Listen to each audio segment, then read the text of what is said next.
Hello बच्चों, let's see this question. The question says, how does the floral pattern of Mediterranean orchid ऑफरिस guarantee cross pollination? तो question हमसे पूछ रहा है कि जो मेडिटेरेनियन ऑर्किड है ऑफरिस, उसके ऊपर फ्लोरल पैटर्न के प्रेजेंट होने की वजह से किस तरीके से क्रॉस पॉलिनेशन में हेल्प मिलती है। तो क्वेश्चन के लिए जो हमारा की कॉन्सेप्ट रहेगा,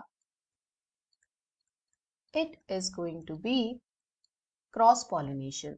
तो यहाँ पर हम देखेंगे कि आखिर ये होता क्या है एंड किस तरीके से किया जाता है। तो ये जो है एक इजी क्वेश्चन है। सो क्रॉस पॉलिनेशन में हम बेसिकली एक फ्लावर से पॉलन कलेक्ट करते हैं एंड उसे फिजिकली या एनवायरमेंटल फैक्टर्स के थ्रू सेकेंड फ्लावर के पिस्टल पे पहुंचाया जाता है। तो सिंस अलग अलग फ्लावर्स इन्वॉल्व है इस पॉलिनेशन में, इसलिए इसे क्रॉस पॉलिनेशन कहा जाता है। तो अब क्वेश्चन में दिए हुए केस को कंसिडर करें तो यहाँ पे कहा जा रहा है कि जो ऑफरिस है, जो कि एक मेडिटेरेनियन ऑर्किड है, इसके ऊपर एक स्पेसिफिक फ्लोरल पैटर्न हमें देखने को मिलता है। यानी इसके फ्लावर्स जो हैं वो एक पर्टिकुलर डिजाइन में प्रेजेंट होते हैं। तो इस पैटर्न की वजह से the flower it resembles a female B.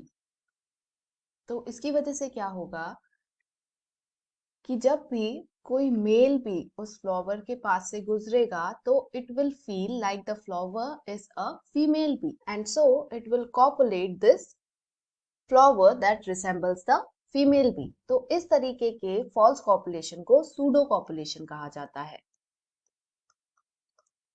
अब इससे होगा क्या कि जब मेल बी सूडो कॉपुलेशन करेगा तो इस ऑफरिस फ्लावर के जो पॉलन है वो सब इस मेल बी के ऊपर आके अटैच हो जाएंगे। And when this male bee goes to another flower, this pollen will get transferred to the pistil of another flower.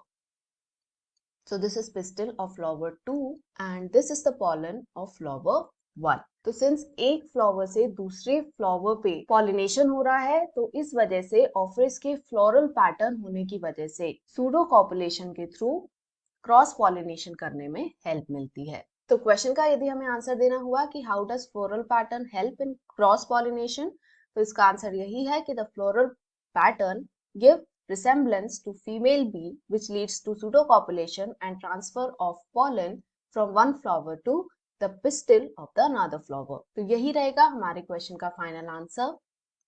Hope you understood it well. Best of luck.